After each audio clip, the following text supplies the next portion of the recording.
Turn up and shoot. Not as fancy as it gets with us wreckers. You want to spend all day calculating tolerable margins of error? Call Prowl. You've just jumped inside the Pull Bag. Join TFG1 Mike and the rest of the comic reading crew here at the GCRN as they make their great escape into comics.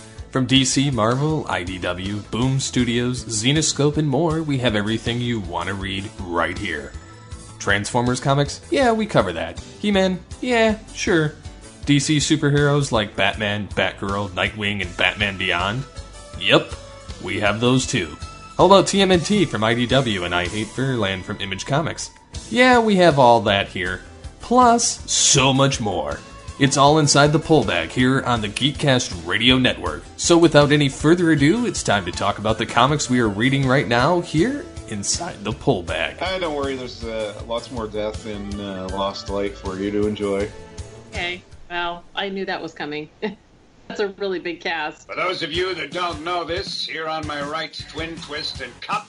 On the left are Perceptor and Topspin. My name's Springer, and I'm in charge. That's why what a way to wreck a childhood, right? Yep. Speaking of wrecking, all right, it's perfect. I got better things to do tonight than die. Autobotly August 2018 continues as we talk about Transformers Requiem of the Wreckers. You can't talk Wreckers without the LadyWreck being here. Everyone say hello to Aimee. Woohoo! Good to be here. Yes. Clobbering time. It's oh god. Joining us also is Ryan, the unevenflow Merkley, aka Nightbeat, who apparently died already. I don't know.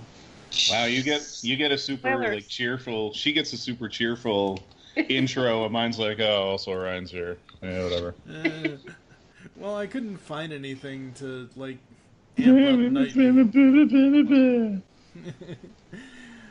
We are back for another week of Transformers comic goodness here inside the Pull Bag on all things Transformers. This is episode 321 of TPB, and I am, of course, TFG1 Mike.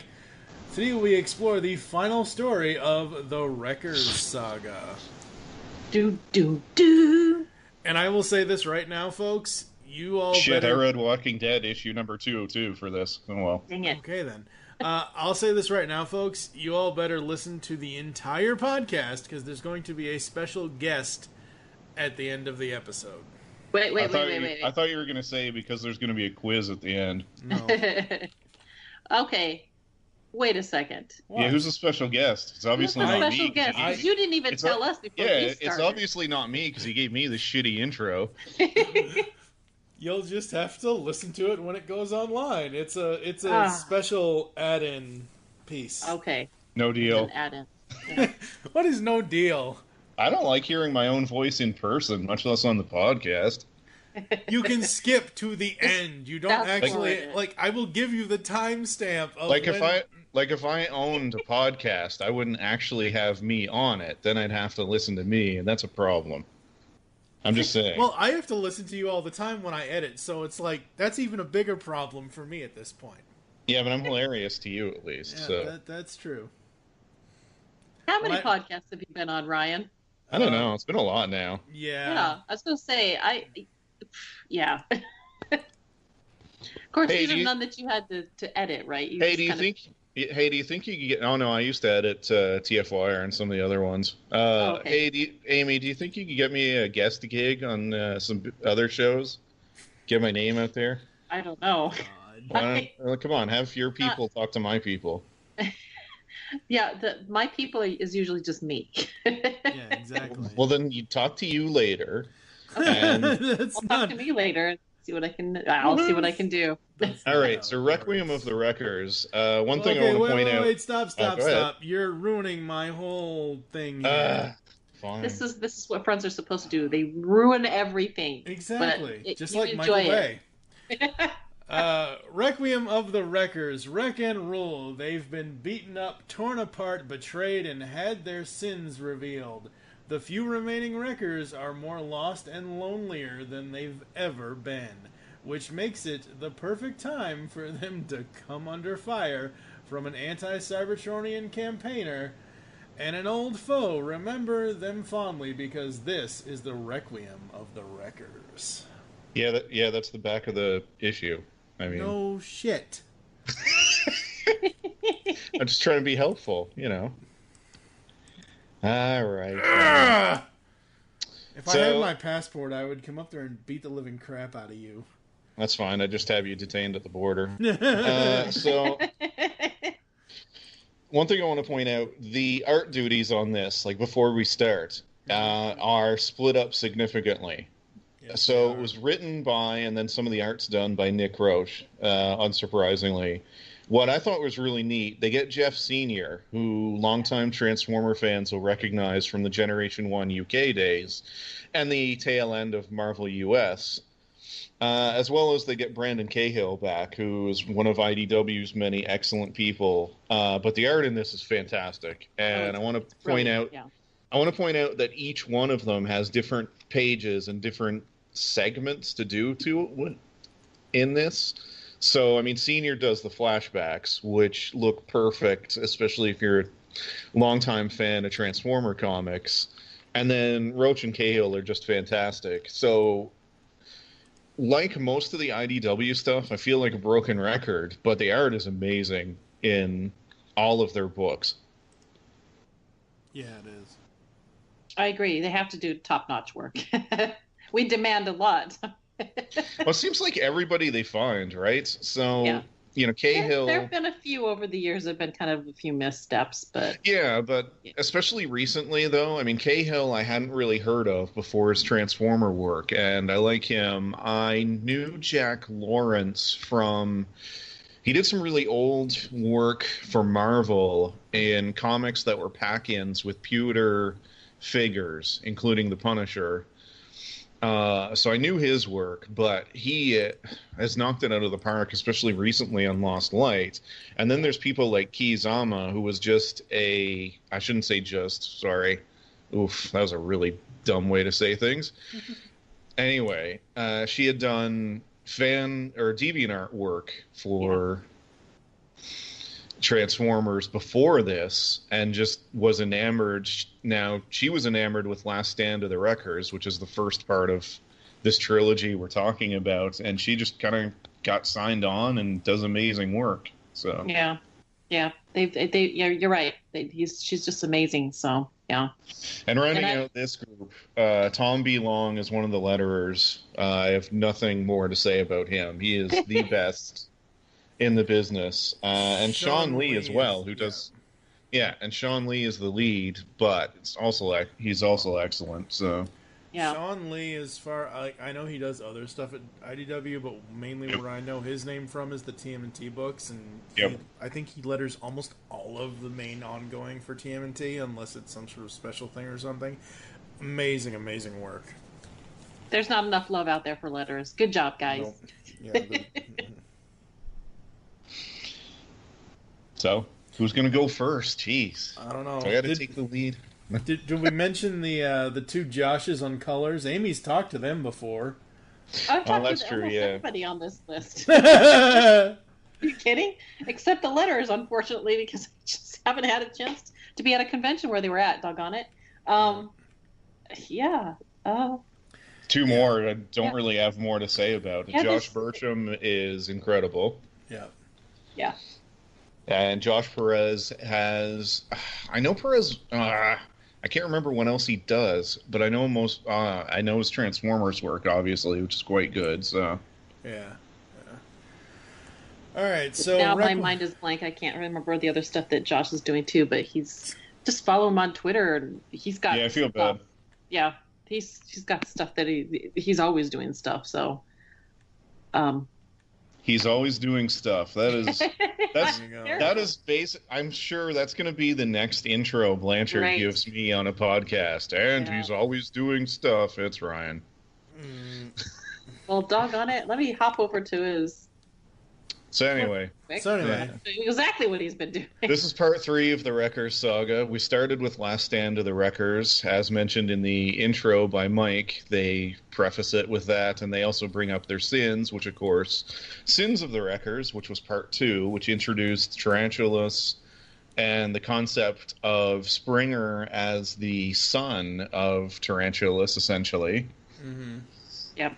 And we're now on to Requiem of the Wreckers, which, if you've read the first two, then you know the cast is a little bit smaller at this point. Yeah. And if you have not read the first two, if you haven't read the first two, I can't recommend Last Stand of the Wreckers enough. It is a terrific jumping on point for IDW books, and a great lead-in to Death of Optimus Prime, which is the launching point for More Than Meets the Eye and Robots in Disguise and all the other books that are still running / finishing up. But these are really good individual standalone stories. Yeah, even if you're unfamiliar with a lot of the Transformers and the IDW stuff, I recommend these heavily, as well as the not as much standalone, but the Dinobots trilogy as well. It's quite good, but this works very much as a standalone. You don't really need to know anything about the universe. Yeah, no, this is just, the Wreckers and their adventures, and it's so great. I actually thought when this was first announced or first shown off, whenever that happened, I forget off the top of my head, that I thought this was going to be another 5-issue series or something like Sins was. I was hoping, but I knew it wasn't, Yeah, I saw it, I'm like, oh, it's just a one-shot? Really? Well, 2-issue shot, actually. Yeah, it's a little larger. Yeah. So, it's larger than normal issues. And, I'll point out now, too, that Josh Perez works on Mega Man, which is also for... oh, yeah, that's right. Yeah. I'm glad you saw that. Yeah, no. Mega Man, my favorite of all the... No, anyway.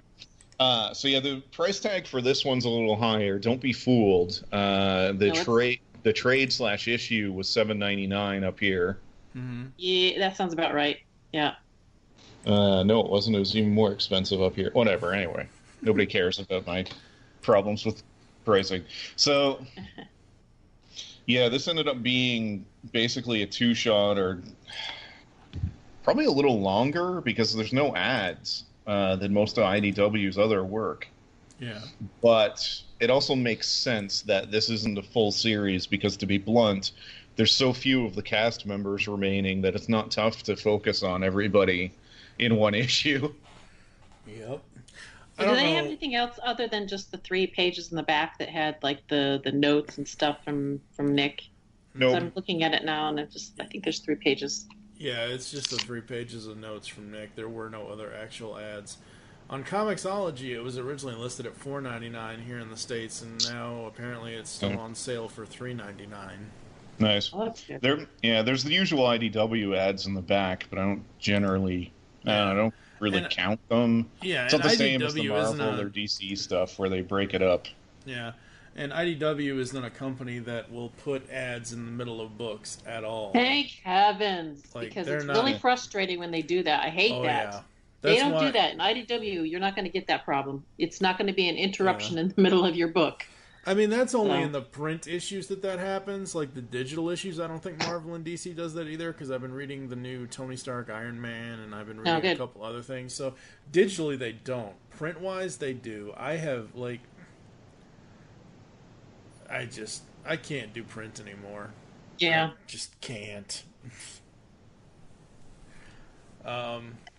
So we start out with Verity and Springer, and I don't know if it's the lighting or what the deal is, but Springer looks a little differently colored at this point. It's the mood lighting. Yeah. It's the lighting. Yeah, they're in hiding, and that's the whole sort of point.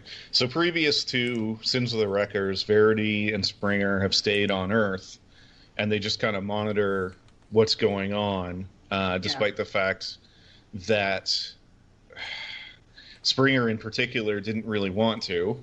Yeah. But they've just learned that, and this is from a spoiler for Transformers versus Visionaries, apparently, issue 1, which came out of left field, but I knew it had happened. They learned of the death of Cup, which affects both of them. Cup was Springer's real father, essentially. I know I mentioned that... It was the guy that pretty much raised him. Yeah, so it affects him. Verity was fairly close to Cup, despite Cup's near constant verbal abuse towards her. He legitimately cared about her. Yeah. That's probably why. It's like, when, you're a kid and you tease the person that you like, Yeah. Yeah, and we get flashbacks that show the relationship between Cup and Springer. It should be noted, I think, when we did our review on Optimus Prime Volume 1, I talked about that the flashbacks seemed fairly intrusive at points. They're not in this book. They're I think not they work here really at all. well. Yeah, they were. This is the first time I have not had an issue with IDW Transformers flashbacks.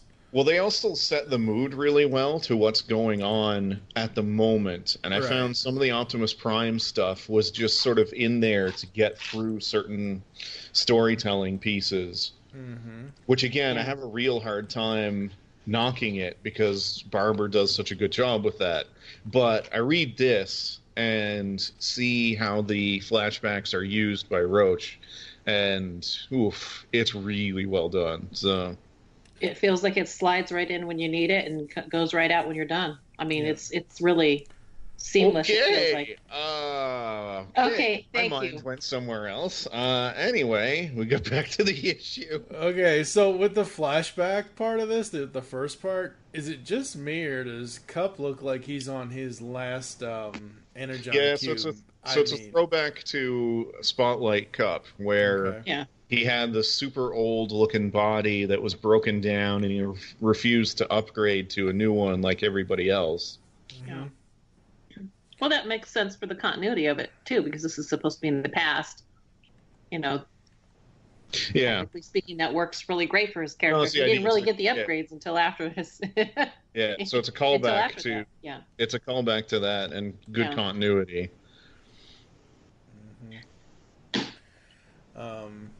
Verity doesn't like that there's no chopper mode, obviously. They can't exactly fly around. Well, they're supposed to be in cover, undercover. Yeah, exactly. Yeah. A little too inconspicuous there, right? Yep. This gas station scene is it's just too much. I know Transformers need gas and all that, but it just seems Springer... They didn't stop for him. They stopped for her. Yeah. Right. No, I know, but I'm just saying that the whole thing with them at the gas station, just that whole concept, just seeing Springer in his alt mode in front of a gas pump is just like, wow. It's cool. Springer then gets nabbed. Yep. And well, Verity is not with him, and got some problems now. Oh, yeah. And Springer disappears for a bit. However, we sort of move forward to a Humans First rally. Who does that remind me of? Well, anyway. Springer shows up and tries to kill the speaker, which is a bit odd and out of character for Springer. And we discover that... That sounds something that Impactor might do. We discover that one of Springer's favorite good friends is masquerading as a anti-robot politician. It's Overlord. Somebody else can fill this in. Jeez, it's Overlord. Yes. So I was extremely happy to see him again. I love pretty much all of Overlord's appearances. Yeah. There's a piece of me that's a little sad that Roberts doesn't get the last word on him, but on the other hand, Roach is the one that brought him into prominence, so it's only fair. Yeah. Yeah. But in any case, so everybody confronts Overlord. That goes about as well as you think it's the other way around. I think he confronts everybody else. Oh, yeah. But, yeah. At this point, I'd be like, run away! Carnivax, Group of Mayhems thinks it's a great idea to attack him, which, for anyone who doesn't know, Overlord is a Phase 6er in the Transformers universe. And is essentially unbeatable. Except unless you're Megatron, right? Yeah, so well, whatever. Get into that in a little bit. Okay. Megatron's, to be fair, one-on-one is a pretty bad dude. So yeah, he Right, mauls kills the him. Mayhems off panel, and then just takes off with Verity. Yep. I love the art in these panels. I think that is super cool.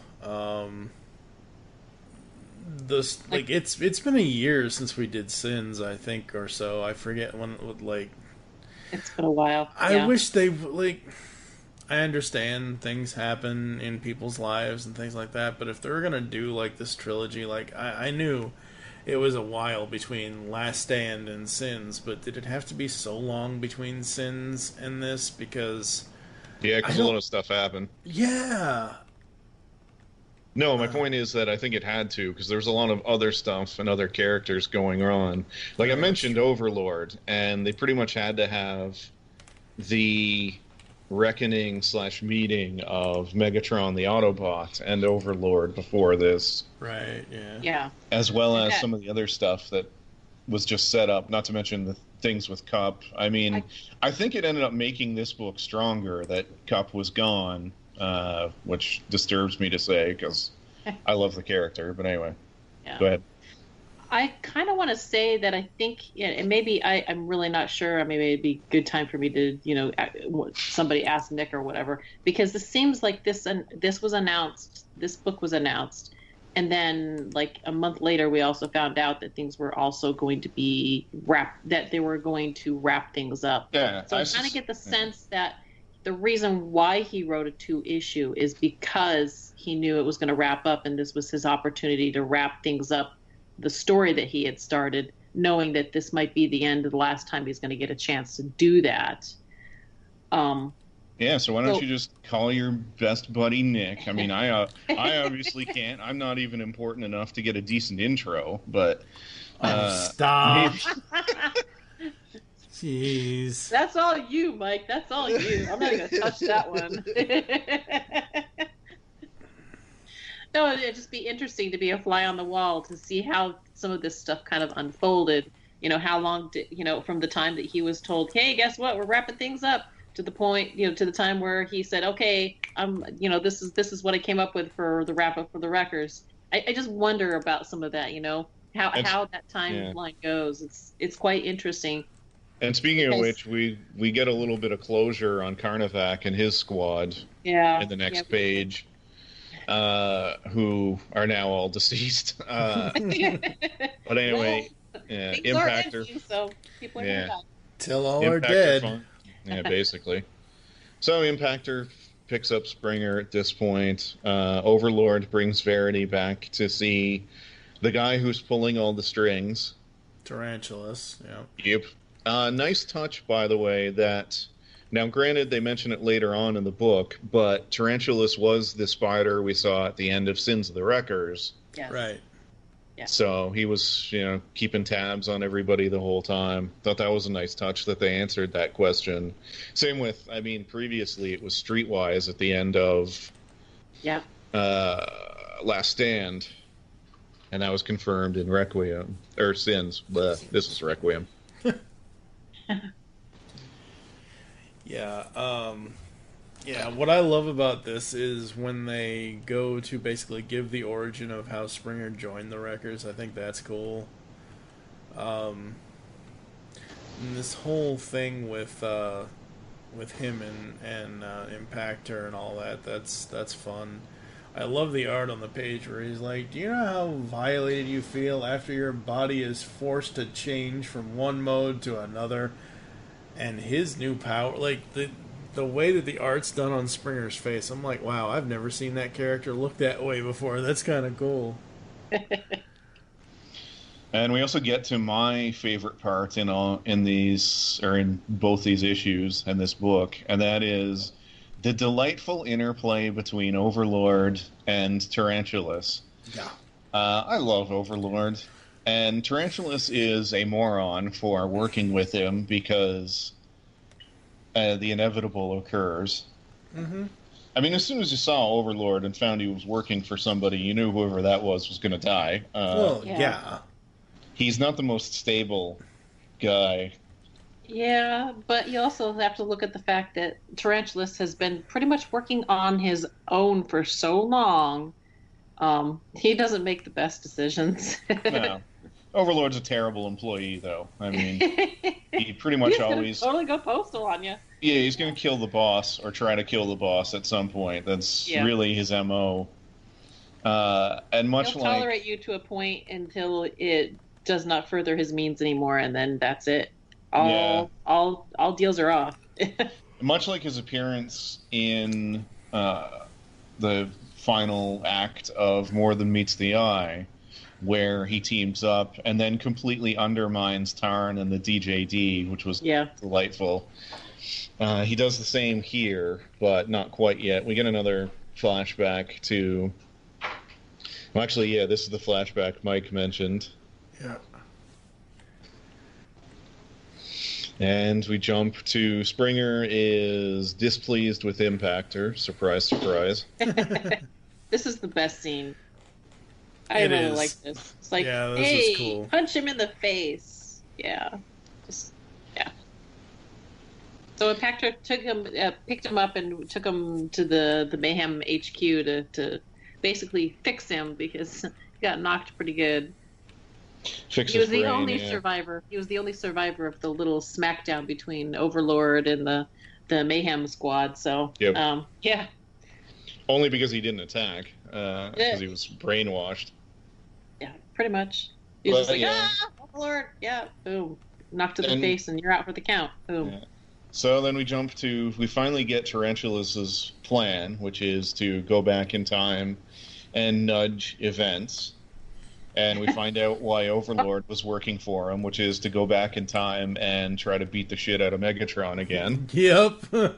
Yeah, because he's singularly focused on that, and seeing as how the one that's in this time is not worthy, you've got to go back in time to the one where he was actually worthy, right? Yeah, to try to kill him. And this is where the inevitable falling out happens. I'm with Verity on this one. I think it's hilarious that...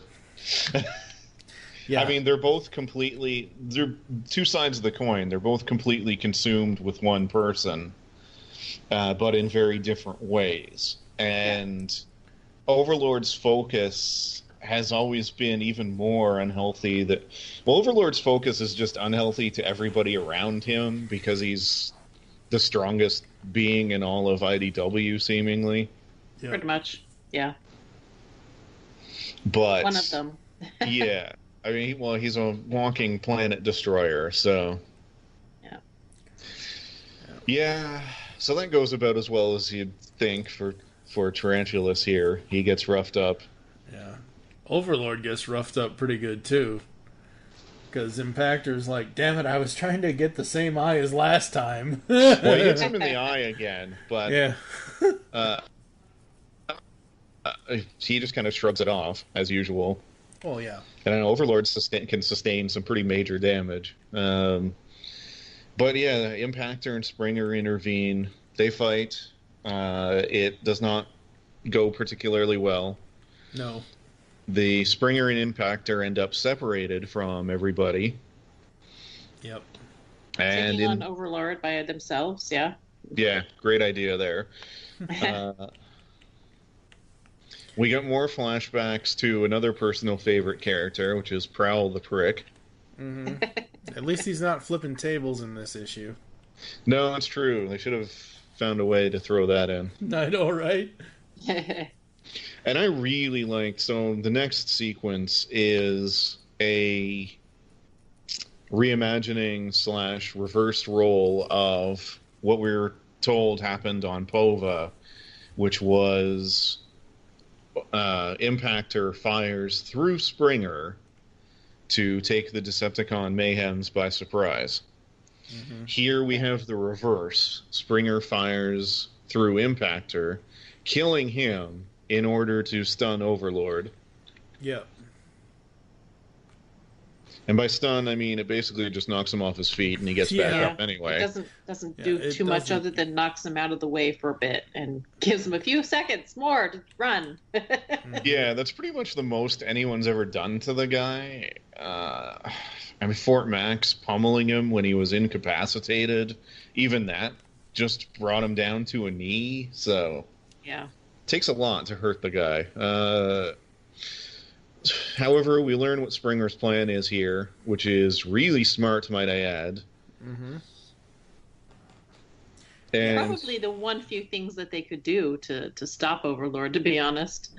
yeah, with Carnivac's help, they force Overlord to transform. Now, for anybody who doesn't know this, Overlord in Generation 1 and actually in every toy since then, he splits into two pieces. The top piece is a jet, the bottom part is a tank. And Verity, working the controls, and Springer using the portals, throws his jet mode into the future. And his tank mode into the past. Into the past. Yeah. Yeah. Which, by the way, could he survive that? I always wonder about this. I'm not sure, though, because, I mean, if his tank mode just sort of hangs out, won't his jet mode eventually... I don't know. He's really tough, so... Yeah, but you're also talking about they're not in just two different places. They're also in two different times. Yeah, and potentially there's two only different so timelines, far. So. I mean, my guess is that you get so far, it snaps. Like he's half the man. He's half the bot he used to be. Yeah. Like quite literally. I mean, they quite literally diminish him in half. Yeah. Right? They quite literally time jumped him lengthways. Yeah. The other thing right before that happens is Verity goes and takes some money for herself. Yeah. Yeah, she does. Oh, that's right, yeah. Through the hacking on the terminal, yes. Yeah. Yep. I love the end bits of this. I'm not the biggest Tarantulas fan in the world, but this was really cool. The goodbye between him and Springer. Aww. I've always the casualty of Prowls, though. I mean, the whole reason why he didn't go look for Springer to begin with was because he was told that Springer was dead. And so it's kind of like, you don't know. You just kind of... Well, you feel bad because you're like, hey, it's like the kid that I never knew I had, but I'm, So it's very... I've said it before, all tough. of the IDW universe boils down to decisions and strings being pulled by either Prowl or Shockwave. Yeah. Mm-hmm. They are literally the two most important characters in all of the IDW universes. So yeah. It always comes down to them, so... Yeah. And then we have the touching... Tarantulas bites it. Yep. We go to the touching moment between Verity and Springer. So there's that. Yeah, so Springer decides to go back to the past in an attempt to kind of nudge things into a better place. Position. So that it doesn't have to be Wreckers. There would have to be Wreckers. Yeah. And I guess we'll never know if he succeeded or not, which is fine. I think it's an excellent ending for the Wreckers in general. He's the last member left. There are former members kicking around like Whirl, but they're few and far between. He got kicked out. Yeah. For trying to kill Springer, yeah. No, was it? Oh, yeah, you're right. It was Springer. That's right. Ooh, yep. Yeah. Tried to give him a spark eater. In 0 Point. That's right. Okay, gotcha. But, and we close with... So since Sins, this has very much been... since the beginning of Last Stand of the Wreckers, the story of this series has essentially been children and their parents. Right. We started with Overlord. We went back to it with Tarantulas, and now we have the two of them here. And Springer, and his unresolved issues with Cup as well. Right. Yeah. And we close with Verity seemingly going to see her parents, who she kind of ran away from her family way back. At the very beginning of IDW's in run. Infiltration. It was in Infiltration, yeah. The first arc of the entire franchise. Yep. Yeah. Yeah. I love the last line from Springer. That's just so great. But to wreck your past and rule your future? Yep. Yeah. I just love that. And then, obviously, at the end of the book, we have all the behind-the-scenes stuff, which I love that they do this, even in a one-shot. I love that they do this stuff because it's so fun to see. Like you were saying earlier, Aimee, you want to see the behind-the-scenes and this, that, and the other thing and everything else, and that's what's so cool about them doing that is they kind of give you a little glimpse of the whole behind-the-scenes thing. Yeah. Requiem of the Wreckers, I really enjoyed it. I did kind of have to go back and read the last 4 pages of Sins, of the last issue of Sins, to kind of remind myself of some things, but other than that, just reading this as a one-shot, I'm glad. Now that I've read it, I'm glad they did it as a one-shot, but like I said earlier, I thought it was going to initially be like a 4-issue mini or 5-issue mini to kind of give it all a grand ending, but this really does, in one issue or 1.5 issues or 2 issues, whatever you want to call it, it really does give a great ending to the saga. Yeah, I feel like it ends pretty much the way it should. Again, a lot of that's because there's next to no cast left at this point. True. I wonder, I feel like it would have been stretching it out if they had tried to do 5 or 6 issues. Yeah. You'd end up with a lot more kind of angsty Springer out of it, and I don't think that's necessarily a good thing. Actually, I know it's not a good thing. No, it's not a good thing.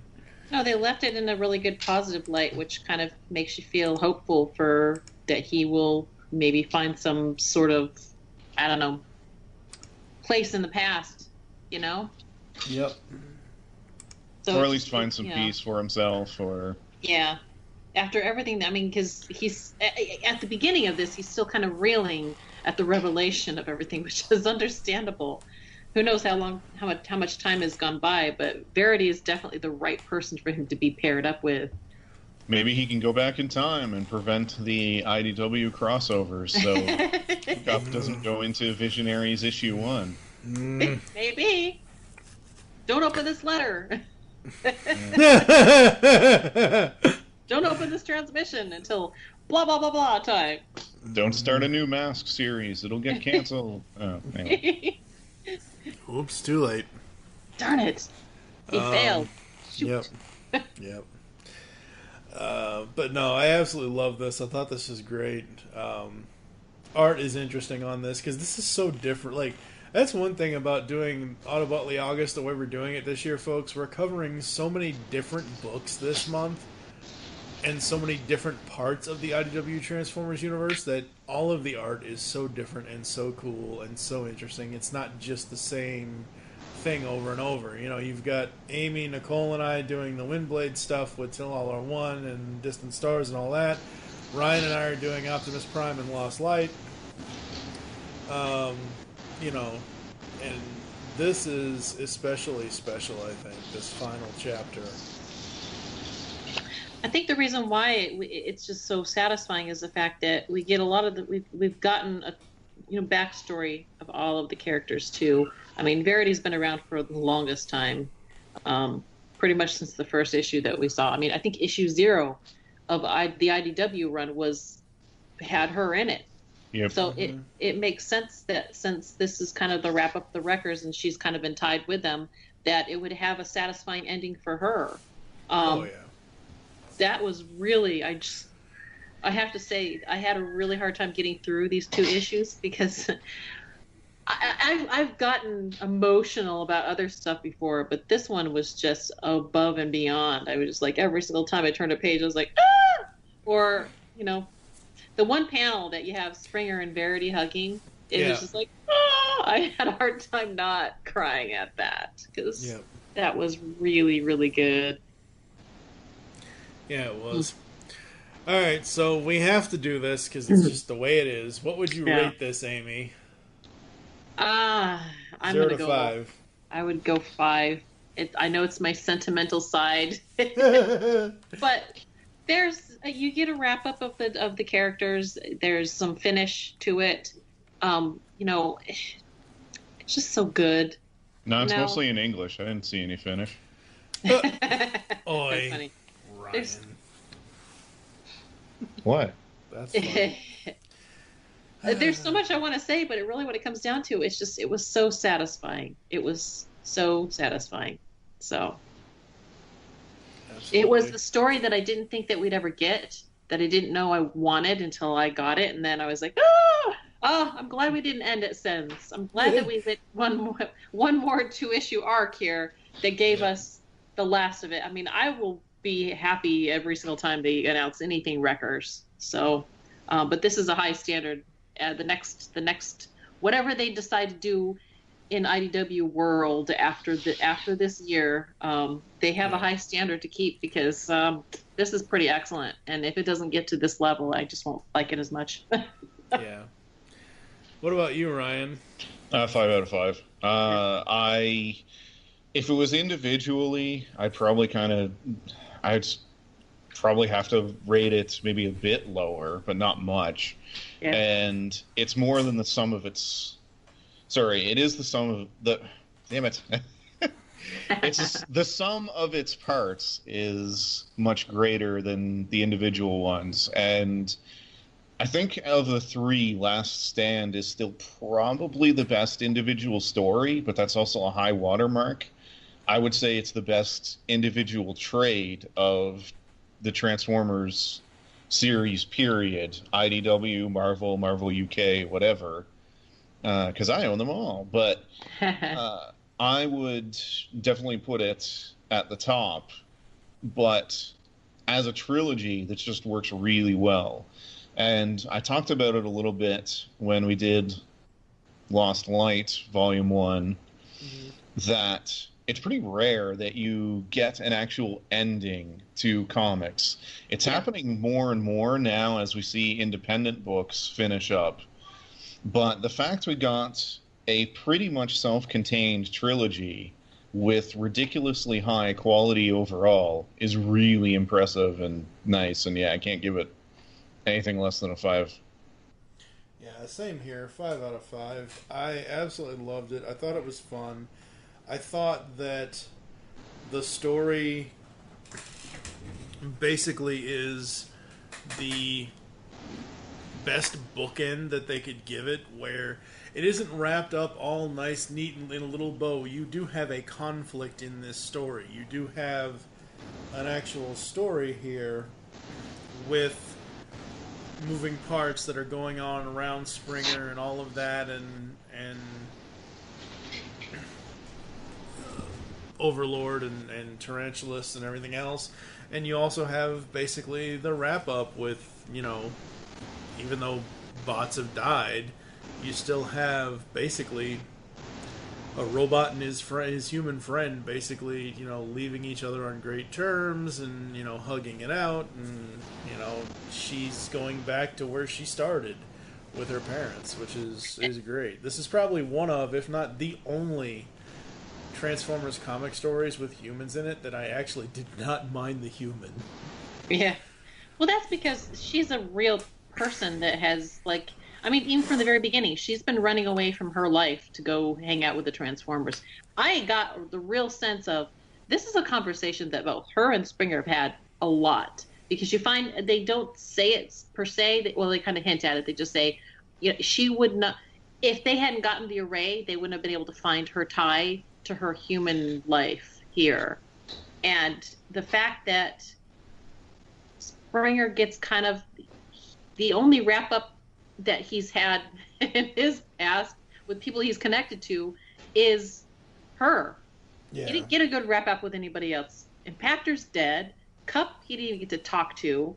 Had to face Overlord again. Got his face got knocked out, and now he's putting himself in danger because he really cares about Verity, and finally gets a wrap up sort of with the father he never really knew, who's kind of nuts. Yeah. Prowl he just ignores, I mean, there's no good wrap up for any of his relationships. Let's just say that. And it makes sense to me that, you know, he wants the best for Verity, and he's trying to push her to say, hey, you should go do that, because I'm not going to get that.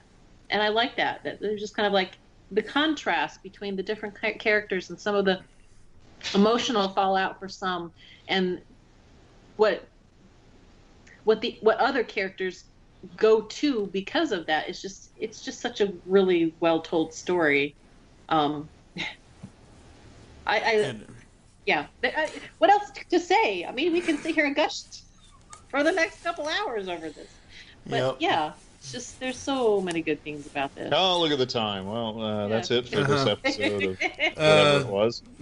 Hey, how do you not know what show you're on? Oh my God. Anyway, I'll say this right now, folks. You know, I'll reiterate what Ryan and Aimee are saying about the Wreckers Saga, about Last Stand, about Sins, and about Requiem. Yeah. I will try to find and put in the description of the episode if it's out yet, but go get the Wreckers Saga. It's coming. It's available. It is? Okay. Pretty sure that it's available. I think it was just last month that they came out with it. Okay. So basically, instead of buying Basically, instead of buying Last Stand, Sins, and Requiem by themselves, just get the full quote-unquote omnibus of all three of these. Came out July 31st in paperback. Yeah. That's right. Yep, there you go. That's right, yeah. So I will put that in the show notes, folks. You can go check that out on Comixology. Transformers, the Wreckers Saga, Last Stand, Sins, and Requiem of the Wreckers. Cuff and Hot Rod just bought it. I can't deal with that now. Last Stand of the Wreckers, Sins of the Wreckers, and Requiem of the Wreckers. The Transformers Wreckers Saga is available on Comixology right now. Best of the Wreckers, Dining with the Wreckers. Shut up. It collects How to Date a Wrecker. Oh, God. How to Lose a Wrecker in 10 Dates. Oh, my God. Written by Verity, Carlo. For a minute there, I thought he said How to Lose a Rebecca in 10 Dates or less. Ooh. No, that unfortunately took me 7 years. Ouch. Oh, it's a bad inside joke that no one's going to get, folks. Lawsuits and all. No, that was somebody else. Wait, anyway. Aimee, where can people find you online? You can find me on Twitter, Lady of Wreck. That's me. One and only. Yes. Ryan, what about you? I am at Nightbeat. I'm not followed by the Joshes and Nick and pals with everybody. Just a lowly host on Mike's podcasts. Trying to make my way in this tough, tough world. Oh, God. Stop. You can find me at TFG1Mike on Twitter. You can also follow at Geekcast Radio and at the Pull Bag on Twitter. Check us out on Facebook. Coming next time around here in Autobotly August, we've got the Fembots back with me to talk about Transformers Till All Are One, Volume 2. I wonder what that old married couple, Starscream and Windblade, will be up to now. I thought you were going to say Starscream and Blitzwing, because we all know they're the same person, apparently. Apparently. Yeah, no. Is Blitzwing even still around in the... I don't even know. In IDW, he was dismantled by Venom. Or Venom? Who did Mask fight against? Venom. Yeah, okay. So yeah, he got dismantled by Venom for their vehicles. That was his last appearance.